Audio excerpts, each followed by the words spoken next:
My Own True Ghost Story by Rudyard Kipling.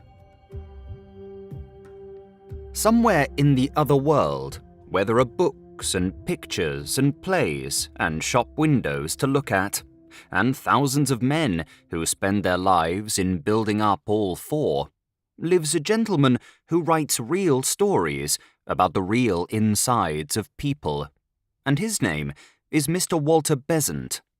But he will insist upon treating his ghosts, he has published half a workshop full of them, with levity. He makes his ghost-seers talk familiarly, and in some cases flirt outrageously with the phantoms. You may treat anything, from a viceroy to a vernacular paper, with levity, but you must behave reverently toward a ghost, and particularly an Indian one. There are, in this land, ghosts who take the form of fat, cold, pobby corpses and hide in trees near the roadside till a traveller passes. Then they drop upon his neck and remain. There are also terrible ghosts of women who have died in childbed. These wander along the pathways at dusk or hide in the crops near a village and call seductively. But to answer their call is death, in this world and the next. Their feet are turned backward, that all sober men may recognize them. There are ghosts of little children who have been thrown into wells. These haunt well curbs and the fringes of jungles and wail under the stars, or catch women by the wrist and beg to be taken up and carried. These, and the corpse ghosts, however, are only vernacular articles and do not attack sahibs. No native ghost has yet been authentically reported to have frightened an Englishman, but many English ghosts have scared the life out of both white and black. Nearly every other station owns a ghost. There are said to be 2 at Simla, not counting the woman who blows the bellows at Siri Duck Bungalow on the old road. Mussoorie has a house haunted of a very lively thing. A white lady is supposed to do night watchman round a house in Lahore. Dalhousie says that one of her houses repeats, on autumn evenings, all the incidents of a horrible horse and precipice accident. Murray has a merry ghost, and now that she has been swept by cholera, will have room for a sorrowful one. There are officers' quarters in Myanmar, whose doors open without reason, and whose furniture is guaranteed to creak, not with the heat of June, but with the weight of invisibles who come to lounge in the chairs. Peshawar possesses houses that none will willingly rent, and there is something, not fever, wrong with a big bungalow in Allahabad. The older provinces simply bristle with haunted houses and march phantom armies along their main thoroughfares. Some of the dak bungalows on the Grand Trunk Road have handy little cemeteries in their compound, witnesses to the changes and chances of this mortal life, in the days when men drove from Calcutta to the northwest. These bungalows are objectionable places to put up in. They are generally very old, always dirty, while the khansamah is as ancient as the bungalow. He either chatters senilely or falls into the long trances of age. In both moods he is useless. If you get angry with him, he refers to some sahib dead and buried these 30 years, and says that when he was in that sahib's service, not a khansamah in the province could touch him. Then he jabbers and mows and trembles and fidgets among the dishes, and you repent of your irritation. In these dak bungalows, ghosts are most likely to be found, and when found, they should be made a note of. Not long ago it was my business to live in dak bungalows. I never inhabited the same house for 3 nights running, and grew to be learned in the breed. I lived in government-built ones with red brick walls and rail ceilings, an inventory of the furniture posted in every room, and an excited snake at the threshold to give welcome.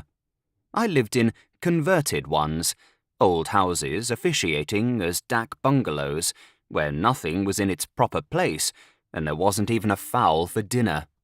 I lived in second-hand palaces, where the wind blew through open-work marble tracery just as uncomfortably as through a broken pane. I lived in dak bungalows where the last entry in the visitor's book was 15 months old, and where they slashed off the curry kid's head with a sword.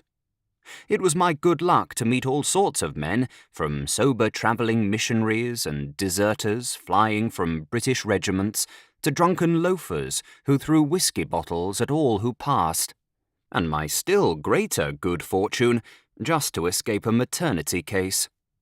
Seeing that a fair proportion of the tragedy of our lives out here acted itself in dak bungalows, I wondered that I had met no ghosts. A ghost that would voluntarily hang around a dak bungalow would be mad, of course. But so many men have died mad in dak bungalows that there must be a fair percentage of lunatic ghosts. In due time, I found my ghost, or ghosts, rather, for there were two of them. Up till that hour I had sympathised with Mr. Besant's method of handling them, as shown in The Strange Case of Mr. Lucraft and other stories. I am now in the opposition. We will call the bungalow Katmal Dak Bungalow, but that was the smallest part of the horror. A man with a sensitive hide has no right to sleep in dak bungalows. He should marry. Katmal Dak Bungalow was old and rotten and unrepaired. The floor was of worn brick, the walls were filthy, and the windows were nearly black with grime. It stood on a bypath largely used by native sub-deputy assistants of all kinds, from finance to forests, but real sahibs were rare. The Khansamah, who was nearly bent double with old age, said so. When I arrived, there was a fitful, undecided rain on the face of the land, accompanied by a restless wind, and every gust made a noise like the rattling of dry bones in the stiff toddy palms outside. The Khansamah completely lost his head on my arrival. He had served a sahib once. Did I know that sahib? He gave me the name of a well-known man who has been buried for more than a quarter of a century, and showed me an ancient daguerreotype of that man in his prehistoric youth. I had seen a steel engraving of him at the head of a double volume of memoirs a month before, and I felt ancient beyond telling. The day shut in, and the Khansamah went to get me food. He did not go through the pretence of calling it khana, man's victuals. He said ratoob, and that means, among other things, grub, dog's rations. There was no insult in his choice of the term. He had forgotten the other word, I suppose. While he was cutting up the dead bodies of animals, I settled myself down, after exploring the dak bungalow. There were 3 rooms beside my own, which was a corner kennel, each giving in to the other through dingy white doors fastened with long iron bars. The bungalow was a very solid one, but the partition walls of the rooms were almost jerry-built in their flimsiness. Every step or bang of a trunk echoed from my room down the other 3, and every footfall came back tremulously from the far walls. For this reason, I shut the door. There were no lamps, only candles in long glass shades. An oil wick was set in the bathroom. For bleak, unadulterated misery, that dak bungalow was the worst of the many that I had ever set foot in. There was no fireplace, and the windows would not open, so a brazier of charcoal would have been useless. The rain and the wind splashed and gurgled and moaned round the house, and the toddy palms rattled and roared. Half a dozen jackals went through the compound singing, and a hyena stood afar off and mocked them. A hyena would convince a Sadducee of the resurrection of the dead, the worst sort of dead. Then came the ratoob, a curious meal, half native and half English in composition, with the old Khansamah babbling behind my chair about dead and gone English people, and the wind-blown candles playing shadow bo-peep with the bed and the mosquito curtains. It was just the sort of dinner and evening to make a man think of every single one of his past sins, and of all the others that he intended to commit, if he lived. Sleep, for several hundred reasons, was not easy. The lamp in the bathroom threw the most absurd shadows into the room, and the wind was beginning to talk nonsense. Just when the reasons were drowsy with blood-sucking, I heard the regular, "Let us take and heave him over," grunt of dooley-bearers in the compound. First one dooley came in, then a second, and then a third. I heard the doolies dumped on the ground, and the shutter in front of my door shook. "That's someone trying to come in," I said. But no one spoke, and I persuaded myself that it was the gusty wind. The shutter of the room next to mine was attacked, flung back, and the inner door opened.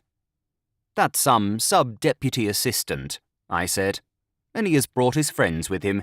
Now they'll talk and spit and smoke for an hour." But there were no voices and no footsteps. No one was putting his luggage into the next room. The door shut, and I thanked Providence that I was to be left in peace. But I was curious to know where the doolies had gone. I got out of bed and looked into the darkness. There was never a sign of a dooley. Just as I was getting into bed again, I heard, in the next room, the sound that no man in his senses can possibly mistake. The whir of a billiard ball down the length of the slates when the striker is stringing for break. No other sound is like it. A minute afterwards, there was another whir, and I got into bed. I was not frightened. Indeed, I was not. I was very curious to know what had become of the doolies. I jumped into bed for that reason. Next minute, I heard the double click of a cannon, and my hair sat up. It is a mistake to say that hair stands up. The skin of the head tightens, and you can feel a faint, prickly bristling all over the scalp. That is the hair sitting up. There was a whir and a click, and both sounds could only have been made by one thing, a billiard ball. I argued the matter out at great length with myself, and the more I argued, the less probable it seemed that one bed, one table, and 2 chairs, all the furniture of the room next to mine, could so exactly duplicate the sounds of a game of billiards. After another cannon, a 3-cushion one to judge by the whir, I argued no more. I had found my ghost, and would have given worlds to have escaped from that dak bungalow. I listened, and with each listen the game grew clearer. There was whir on whir, and click on click. Sometimes there was a double click, and a whir and another click. Beyond any sort of doubt, people were playing billiards in the next room, and the next room was not big enough to hold a billiard table. Between the pauses of the wind, I heard the game go forward, stroke after stroke. I tried to believe that I could not hear voices, but that attempt was a failure. Do you know what fear is? Not ordinary fear of insult, injury, or death, but abject, quivering dread of something you cannot see. Fear that dries the inside of the mouth and half of the throat. Fear that makes you sweat on the palms of the hands and gulp in order to keep the uvula at work. This is a fine fear, a great cowardice, and must be felt to be appreciated. The very improbability of billiards in a dak bungalow proved the reality of the thing. No man, drunk or sober, could imagine a game at billiards or invent the spitting crack of a screw cannon. A severe course of dak bungalows has this disadvantage: it breeds infinite credulity. If a man said to a confirmed dak bungalow haunter, "There is a corpse in the next room, and there's a mad girl in the next but one, and the woman and man on that camel have just eloped from a place 60 miles away," the hearer would not disbelieve, because he would know that nothing is too wild, grotesque, or horrible to happen in a dak bungalow. This credulity, unfortunately, extends to ghosts. A rational person, fresh from his own house, would have turned on his side and slept. I did not. So surely as I was given up as a bad carcass by the scores of things in the bed because the bulk of my blood was in my heart, so surely did I hear every stroke of a long game at billiards played in the echoing room behind the iron-barred door. My dominant fear was that the players might want a marker. It was an absurd fear, because creatures who could play in the dark would be above such superfluities. I only know that that was my terror, and it was real. After a long, long while, the game stopped, and the door banged. I slept because I was dead tired. Otherwise, I should have preferred to have kept awake. Not for everything in Asia would I have dropped the door bar and peered into the dark of the next room. When the morning came, I considered that I had done well and wisely, and inquired for the means of departure. "By the way, Khansamah," I said, "what were those 3 doolies doing in my compound in the night?" "There were no doolies," said the Khansamah. I went into the next room, and daylight streamed through the open door. I was immensely brave. I would, at that hour, have played black pool with the owner of the big black pool down below. "Has this place always been a dak bungalow?" I asked. "No," said the Khansamah. 10 or 20 years. I have forgotten how long. It was a billiard room." "A how much?" "A billiard room for the Sahibs, who built the railway.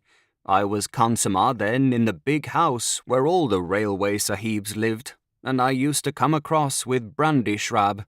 These 3 rooms were all one, and they held a big table on which the Sahibs played every evening. But the Sahibs are all dead now, and the railway runs, you say, nearly to Kabul." "Do you remember anything about the Sahibs?" "It is long ago, but I remember that one Sahib, a fat man and always angry, was playing here one night, and he said to me, 'Mangal Khan, brandy pani do.' And I filled the glass, and he bent over the table to strike, and his head fell lower and lower till it hit the table, and his spectacles came off, and we, the Sahibs and myself, ran to lift him. He was dead. I helped to carry him out. Ah, he was a strong Sahib. But he is dead, and I, old Mangal Khan, am still living by your favour." That was more than enough. I had my ghost, a first-hand, authenticated article. I would write to the Society for Psychical Research. I would paralyse the Empire with the news. But I would, first of all, put 80 miles of assessed cropland between myself and that dak bungalow before nightfall. The Society might send their regular agent to investigate later on. I went into my own room and prepared to pack, after noting down the facts of the case. As I smoked, I heard the game begin again, with a miss in bulk this time, for the whir was a short one. The door was open, and I could see into the room. Click, click. That was a cannon. I entered the room without fear, for there was sunlight within and a fresh breeze without. The unseen game was going on at a tremendous rate.